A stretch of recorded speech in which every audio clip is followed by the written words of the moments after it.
Transnet has proposed a bold turnaround plan to the tune of 100 million rand over 2 years. It comprises a 47 billion equity injection and 61 billion rand in debt relief. It wants the equity injection to help facilitate investments and to boost revenue and thereby move towards recovery and sustainability. The state-owned enterprise has been in trouble operationally and financially due to shrinking revenues and rising operating costs. The Minister of Public Enterprises, Pravin Gordhan, had pushed the board for a turnaround plan and to review the performance of the executive team, which led to the resignation of CEO Portia Derby and others. UJ Transport and Supply Chain Management Professor Jackie Walters joins me now to evaluate Transnet's position and future prospects. Professor Walters, good evening and welcome to you. Besides other measures, which include staff reductions, everything hinges on Transnet actually getting this money. Will it? Well, I think there will have to be some form of a bailout for the institution. Otherwise, I don't think they'll be able to manage going into the future. The debt is just so high. There's R1 billion a month servicing the debt, even before they've moved 1 ton. So it's a huge burden on the business itself. So it has to be relieved in some way or another to get the rail back to play its role in the economy.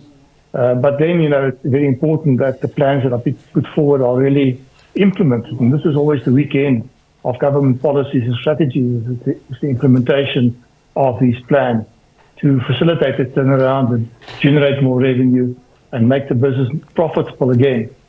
So a lot hinges upon implementation of this turnaround plan and political will to do that at the end of the day.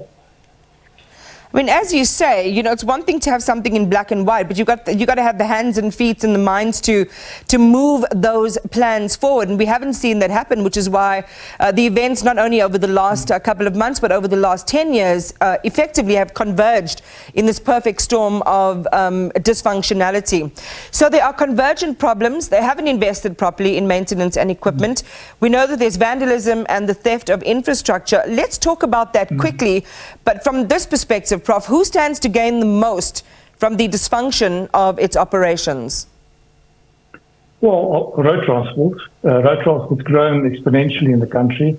A lot of the rail-friendly cargo is now moved by road, especially if you look at coal, iron ore, and so on. Huge volumes by road at this point, chrome ore, and so on. So road has benefited from this, and obviously people employed by the road transport industry, people that have vested interest in the value chain of the road freight industry are definitely benefiting at this point in time. But at a cost for society in terms of accidents, pollution, wear and tear on roads, and so on. So that's the main beneficiary at this point in time. And when we look at the impact to the economy, as you say, road is benefiting. You've highlighted now some of the, unintended perhaps consequences that come with that transference. But we've also read studies where we look at the disruptions in the logistics industry as a result of Transnet's dysfunctionality, impacting the economy at an estimated cost of around R1 billion a day. Highlight how urgent the situation at Transnet is to get it right and to get its network functioning optimally again.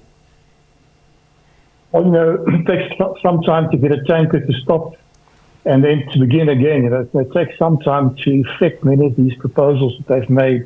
Many of them are quite radical, especially if you look at it from a labour point of view, organised labour point of view. That's very anti-private sector involvement in the state-owned enterprises. And this entire plan, as well as this new strategy that they have for logistics in the country, the president's initiatives around that, is based on the investment and involvement of the private sector in ports, railway lines, running trains in future as well. So that is going to be one of the main hurdles. I think the other issue that we must not forget, Transnet is also in this position because of the vandalism and theft. If we cannot control that in one way or another on these railway lines, the private sector won't take this thing turn around. You have to make huge inroads into these consortiums and people involved in vandalizing the railway line. Because you only have to stop 1 kilometer of rail or 100 meters of the rail, and the entire railway line stands. It's not like a road where you can drive around it or take alternative roads to get to your destination. So we have to address this vandalism issue fundamentally to get rail back. Despite all the other initiatives, I think this is one of the most pressing issues that we have to deal with in the rail industry in this country.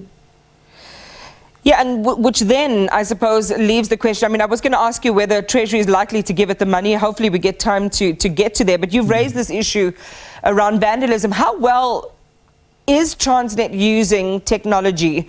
Or what opportunity does what opportunity does innovation and technology present Transnet in managing, as you say, these these endless kilometers of infrastructure with early warning systems, notifications when something's being tampered with, so that the people who are doing this deliberately aren't able to get away with it?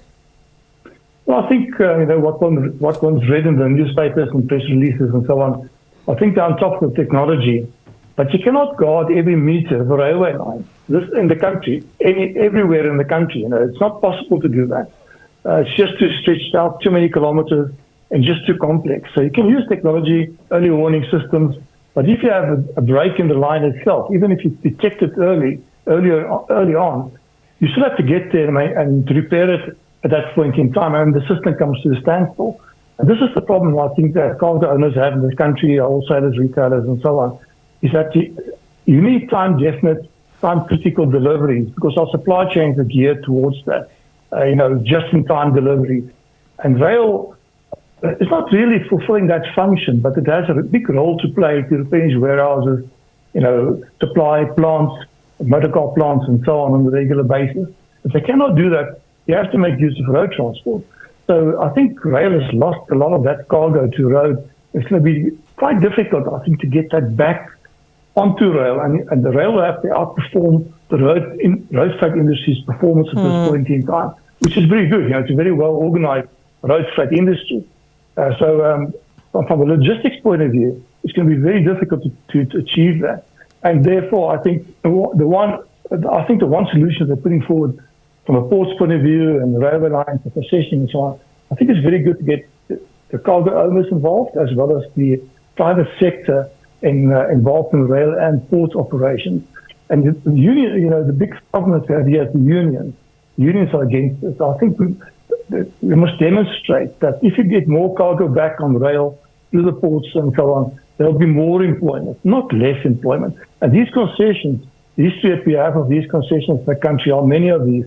Yeah. Labour is actually protected in these systems in a way. Even the concessions that they put out earlier on this year on the Durban line, there's specific protection for labour in that concession, and the concessionaire will have to take that into account. Hopefully they can convince labour that this is something that can work, and we can really increase the efficiency of the railway system to such an extent that road cargo will move to rail again in the future, which is what we need to make Transnet profitable again. Yeah, if they get it right on efficiency and on price, but also it all circles back to whether they can get the money that they need urgently to begin to really animate this turnaround plan. Thank you for your time and for talking to us and sharing your expertise. UJ Transport and Supply Chain Management Professor Jackie Walters.